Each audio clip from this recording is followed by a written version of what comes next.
Good morning, kids. Oh, we're live. We are live, and it is floor time on Tuesday. Home talk. Do you want to explain what our floor time means? Floor time. We're just going to start calling it floor time because that's what I know it by. We used to always have to have a licensee on site in the office when there were properties for sale, so that if anybody called in, the only people that could give an answer to your question would be a licensee. So someone with a real estate license, the receptionist or the person answering the phones at the front desk could not answer your questions. Now, of course, with the internet, people can find all the information that they want online. Sorry. Mute that. I'm getting there. Sorry. Technical difficulties here. There we go. Okay. Sorry. All right. So anyone that calls in or goes online now, they can find all the information that they want just about any house that's on the market.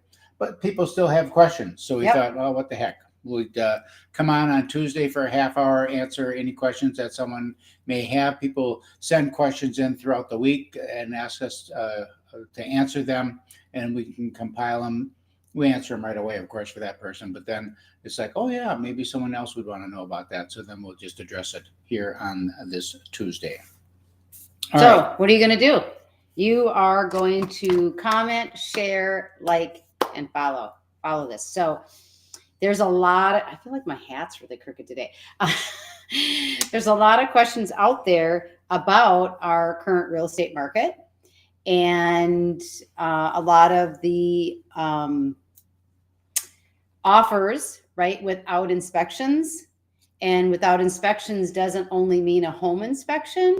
It also applies to a radon inspection or something like that. So radon is an important factor for sure. I believe our state is is it the state or the county? Well, I know that the Twin City, but Dakota County, the southern area here, if you look on the Department of Health's website with radon, it's fire engine red. So there's lots of radon. That would be bad. Fire engine red would be bad. Yeah. You say fire engine red, but maybe we need to explain what that is. So I was doing a little continuing education today for my real estate license, and it was actually on radon. And so 2 out of 5 Minnesota homes have high radon levels. 2 out of 5. Okay, so it's not only a concern if you're selling your home, but if you've been in your home for a long time, not even a long time. If you bought the house in the crazy market and you didn't get an inspection, you can certainly have the radon test done now, right? I would advise you to do it. And if you've been in your house for a long time, have it done. How much is it? A couple $100, but the thing of it is that radon is a sneaky thing. It's kind of like water intrusion into the house. You can have a completely dry house, and then 1 year, for one reason or another, all of a sudden you've got water in the basement. Never had it before. We hear it all the time. Mm-hmm. Radon's the same way. The tectonic plates underneath the Earth's crust can shift. Radon seeks the easiest route out. The easiest route may be outside your window, or it may be inside your basement. So it all depends on where it goes, and it can change from year to year. So you can test wonderful this year, and 2 years from now you can have high radon levels. So you should really have it tested. If you don't have a radon mitigation system in your home, you should probably have it tested every 2-3 years. And your neighbor could have it, and you might not have it. That's right.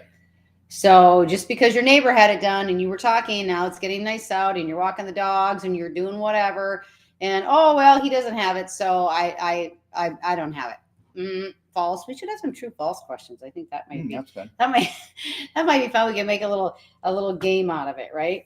Let's see here.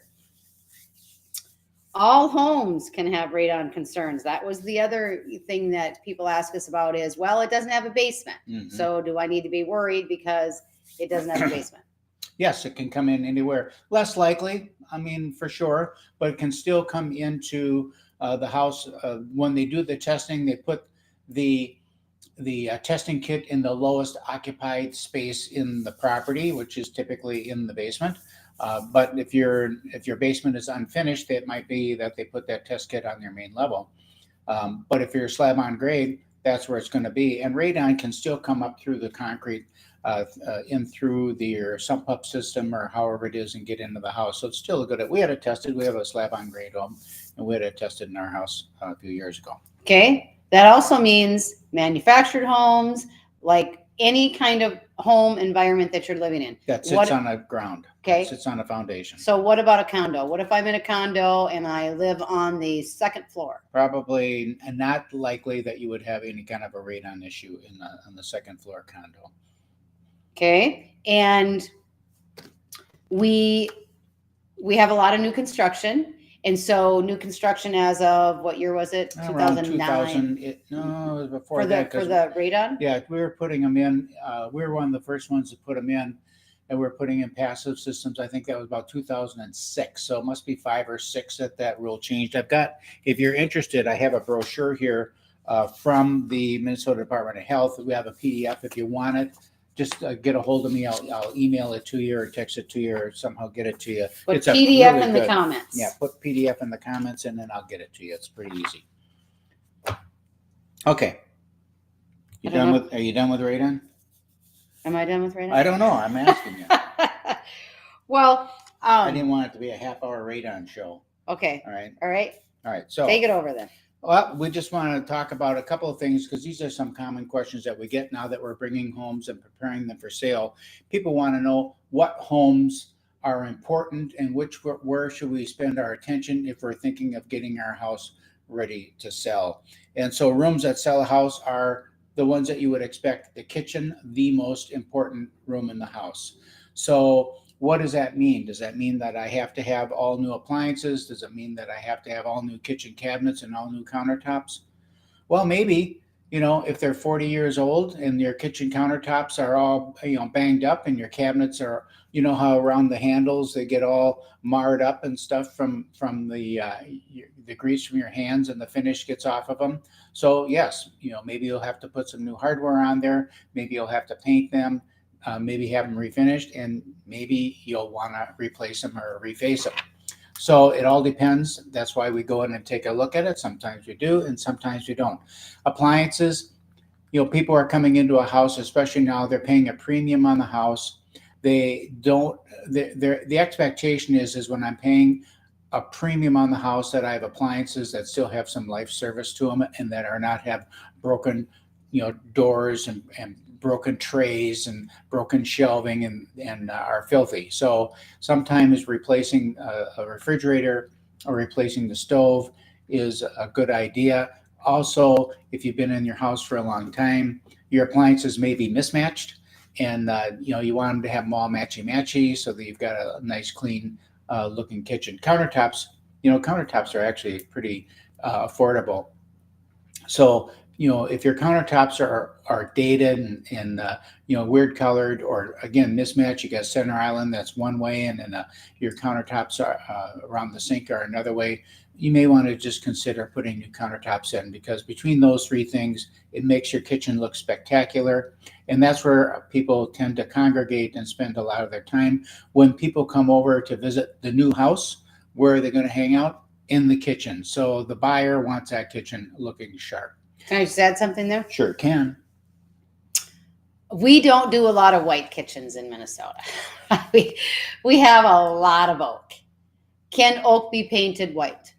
Oak can be painted white. In fact, there are oak cabinets that you can buy brand new that are painted white oak cabinets. So they are meant to look like you had oak cabinets and you painted them so you can see the relief of the grain and such. It's a look. It's a decorator look. Painted oak cabinets are not a bad thing if you make sure that there's no bleed through on them and you can paint them. So yes, you can paint them. If you want that smooth look, then maybe it's going to be a little more challenging. You can fill the wood and do some other work to it if you want that look. I don't think it's necessary to do that. And you can stain the cabinets too, and they look, it doesn't have to be the honey oak. So what about if I get new fronts for the cabinets, but then I have oak on the other part of the cabinets? Is that going to be a clash? Can I get that painted and will that look okay? Because it's about maximizing your dollars, right? And if you need a fresh overhaul, right? Because summer is coming, really, it is. And we're going to get the itch and we want to change things up, and whether you're going to move or not, right? If you're going to do something, we want you to do something right, so that when the time comes for you to move, we don't have to have you redo what you thought was the thing to do. Does that make Personal sense? opinion, I think that looks goofy. So if you have a oak cabinet that's got, you got the oak frame, the oak on the sides, and that grain, and you paint it, and then you come in with some front doors that are, smooth, it looks like that's what you did. So for the cost to, once you're refacing them, to replace that box as well, it's probably the better way to go about it. Or don't replace the fronts unless the doors are cracked or there's something else wrong with them. I would just paint them if you want to paint them, or refinish them, one way or the other. Okay, I have another question. Sure. All right. So whenever I show houses, and you guys that have been with me know I do this, right? So I walk in and we're looking at different things. So you're looking at one thing, I'm looking at resale and other things. And I have no problem saying, let's tear this out. Let's move. Right? No comment. Let's move this, right? Let's do this, because you're looking at how the house looks now. I'm looking at it as, how can you make it different if you want to later? Not that it needs it now while you're buying it, but I'm looking at the future. Like, okay, can we move the laundry up if we need to? If we can, where does that go when we go upstairs? And so my big thing is, if you're going to do any kind of remodel, okay, so the newer houses, it's still open concept, right? So it's the big long island and whatnot. So if you have that older 2-story, right, that has the typical, walk in, you got the hallway, and you down, and there's the deck door, and you got your table there, and then to the left or the right, depending on how you see it, is the kitchen, and then the wall into the dining room, right? So if you are going to go to the effort of redoing your kitchen, knock that wall out between the kitchen and the dining room, and extend that kitchen and get that newer, longer island open concept. Would you? Now this is where we sometimes agree and sometimes we don't agree. No, I think that's a great idea. All you have to be mindful of is the construction of the house. So sometimes that center wall is a bearing wall, and you can't just knock it out, or the roof is going to start sagging on you.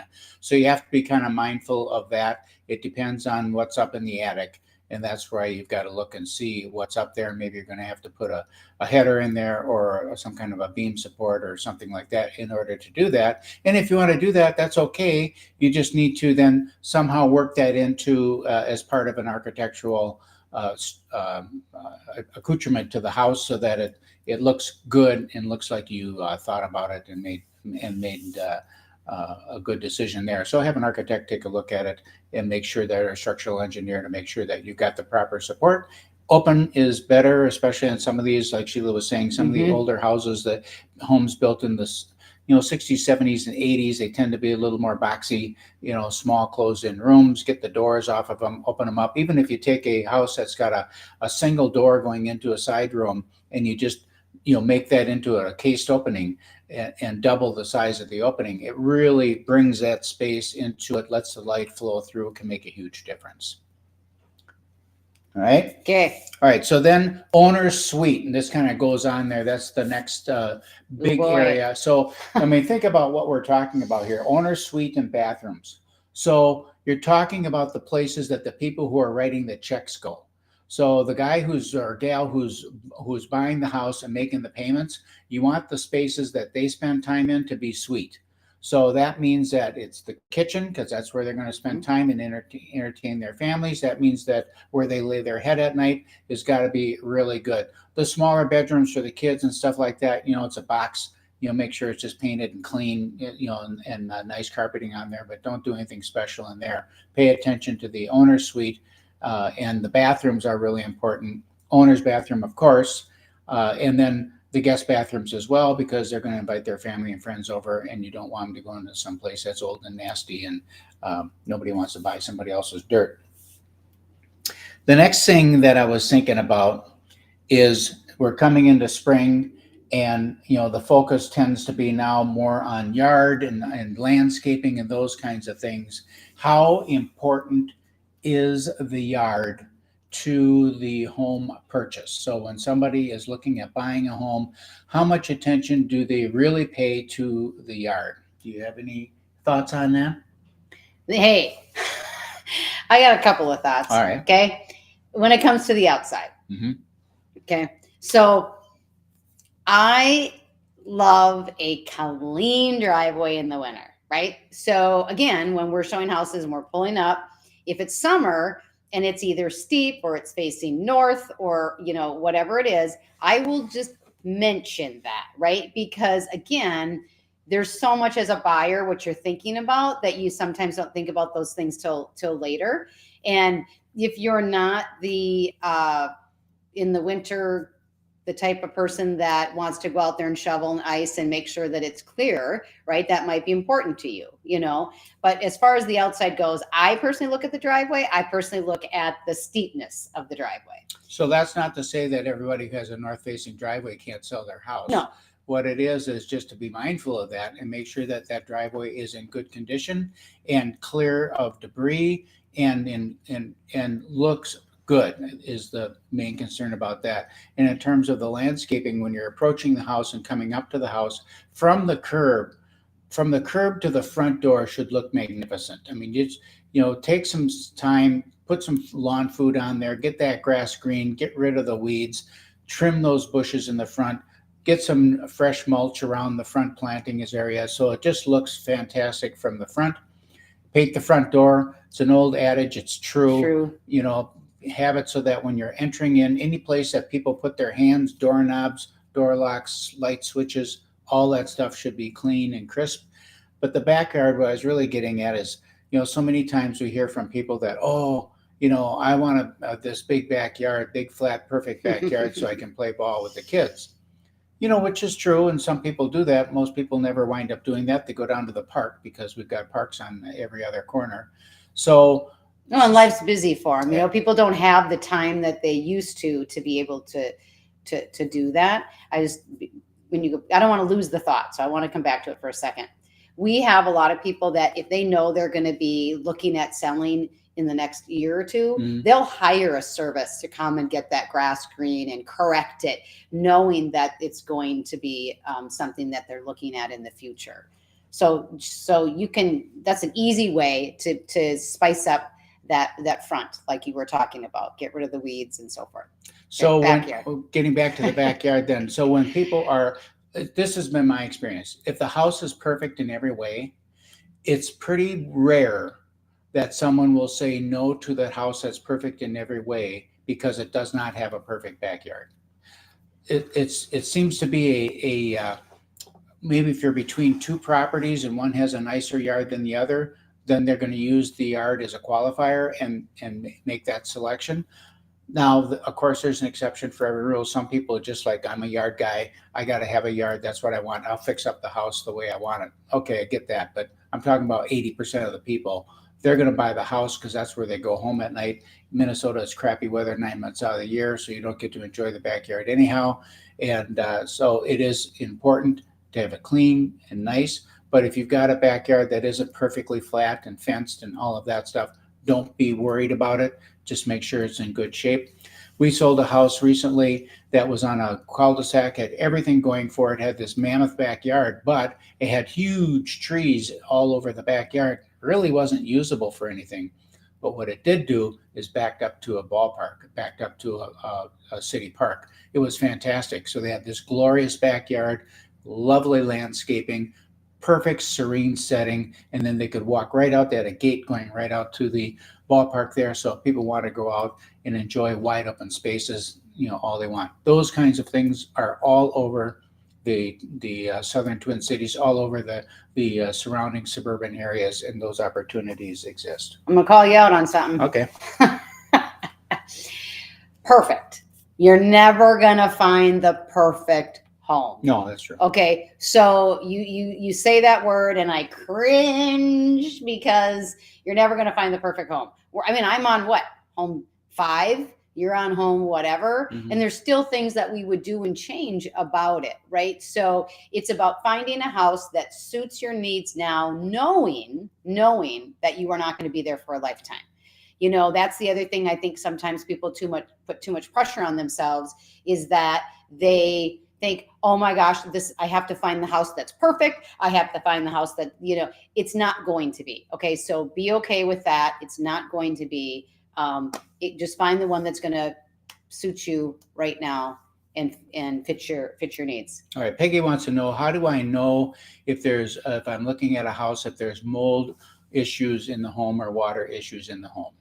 And two ways. When you're looking at a house, there's a seller's disclosure. So if they've experienced water in the basement or something like that, that would be disclosed or should be disclosed. So water is the issue. Mold follows water. So if there has been water in the house, then you've got a likelihood, if it hasn't been addressed, that there can be mold that comes from that. When I say the word mold, don't get all freaked out. There's mold everywhere. I'm reminded of a model that we had at one time, and someone bought the model and they were complaining about mold, and we had somebody come in and test, and there was more mold outside their front door than there was inside the house. Mold is a natural occurring thing, and it's absolutely everywhere. So what you want to do is control the moisture in the house. Make sure that your home is dry. If there's a wet area that has been a problem, get it taken care of, and you can dry it out, and that mold issue will be reduced. And it's always there. It's always present in every home. It's just waiting for it to get wet so that it can grow. So that's all there is to mold. Okay, I want to add something to that, though. Is that you have that seller's disclosure and you moved in. Mm-hmm. That doesn't mean that over the lifetime that you're there that it's not going to happen. No, it's not a warranty. Right. Yes, exactly. And so is it in your best interest, if you're sensitive to chemicals and to mold and that kind of thing? Because some people are, just like they are to EMFs and all of that. Is it in your best interest to maybe have it tested once a year? I think so. Maybe once every 2 years, kind of like when we clean out the Roto-Rooter guy, he comes every 2 years and he, cleans out. But the thing is that, like townhomes in that, and even a single family home, you have damage to your roofs, and you have damage to your siding, and you have damage to things like that because of wind, hail, and whatever. And so there could be something that occurred, especially if you're attached to somebody else's unit. If you're attached to that person's wall, that's a possibility. Just like when, we opened the Rack Shack, then the neighboring restaurant that wall was all molded, and it, we had to take care of that. So it is something to look into. Now, as far as mold tests, I personally would have an inspector come in, and a mold inspector come in and test, right? It's kind of like radon. I'd have a radon person come in. It's not like I don't trust those little ones, those home jobs that you do, but what's the level of accuracy on those? I don't know. I'm not the expert on it, but I agree with you. I would have somebody come in and actually test it. Mold testing, I'm going to disagree there. If you notice something in there, you can see it. If you've got a spot that you can see and you're observing and you're starting to have some reaction to it, then yes, have someone come in. Just to kind of blindly every other year have it tested, I wouldn't waste my time or money on that myself. There you have it. See, two different opinions here. We go back to, sometimes we agree, sometimes we don't. Okay, we got about 6 minutes left. I just want to, I like getting my numbers game in here. And I got to get a story, so go ahead. Okay, do your story. Okay, so animals, please take your animals with you for your showings. Okay, so we go in, I'm showing this townhouse, and they're like, there's a cat, but don't open the bedroom door because the cat is really, really mean. Mm-hmm. And you don't know if the cat's going to come out and attack you. So please don't open the door. People want to look at the bedroom. Wait a minute. I'm showing the house, right? And they want to see the bedroom, right? And people, we have a trust factor here, so what are they hiding? Maybe, because, right. Whatever. And so, okay, I open the door anyway, because I want to see, right? I want to see the bedroom. I just want to peek. I just want to look. And I'm telling you, I opened that bedroom door, and underneath the bed was that cat just hanging at the front of the bed. it was like a growl. I mean, I didn't know that cats could like be that mean, right? And growl or whatever. And I was like, okay, they really mean it. It's really a mean cat. We're not going in there. So please, we all love our animals. I love my dog. She's a sweetheart, but that would never give me any assurance that something wasn't going to happen. Right. Had somebody come into my home, and we just can't trust our animals is the point. So take your animals, put them in a cage, something. But that's my story. Okay, today. so I can get my numbers game in here. Okay, so numbers game. Here we go. Homes for sale. This is I always talk about the 7-county metropolitan area because that's where most people live. 7-county metropolitan area. Homes for sale. Single family homes for sale as of about 10 minutes ago. Okay. 1,225. 1,225. That's like a less than a 2-week supply of homes. Do you remember what it was last week? It was like 1,400 and something. So it's actually down. It's gone down every week since we started doing this. Under 500,000, that number drops to 699. So almost it gets cut almost in half. Then under 300,000. So now we're talking about first-time home buyer. We've all heard about how tough it is for first-time home buyers to find a property to buy. So under 300,000, there's 223 homes for sale right now in the 7-county metropolitan area for sale.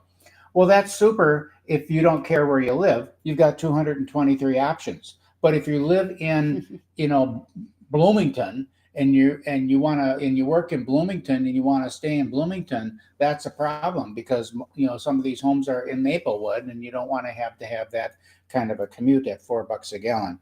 So that's under 300,000. Then what about townhomes and condos? There are only 778 townhomes and condos for sale in the entire 7-county metropolitan area.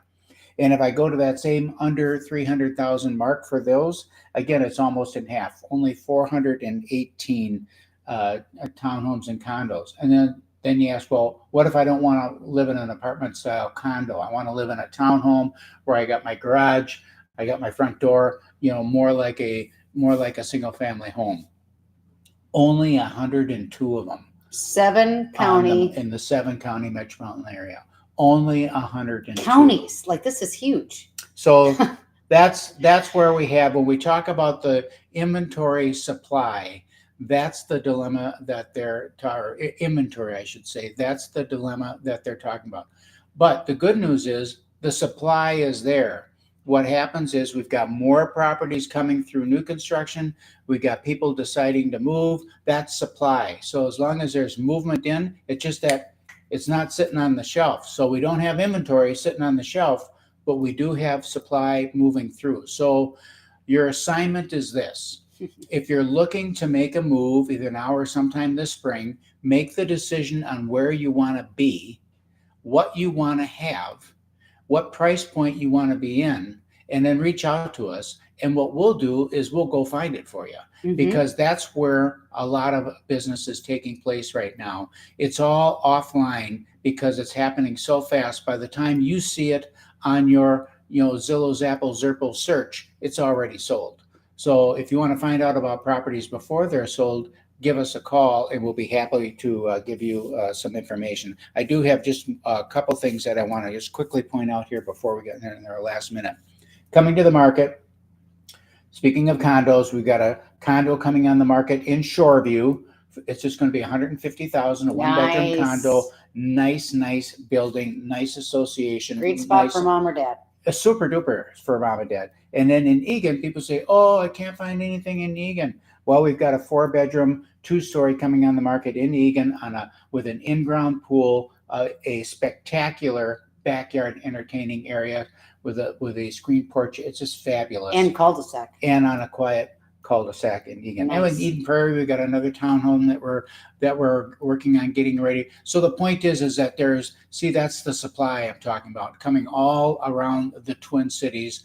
We're working on getting properties up and ready, but they're going to go boom, just like that, and you don't want to miss them. So tell us what you want, and we'll go out and find it for you, and then we'll take care of moving yours through, no problem at all. So we are at the mark. It's the end of our floor duty. Goes fast. It sure does go fast. I'm talking so fast that I almost bit my tongue a couple times. Thanks for joining. Thanks for your comments, and reach out to us. All righty. See you, kids.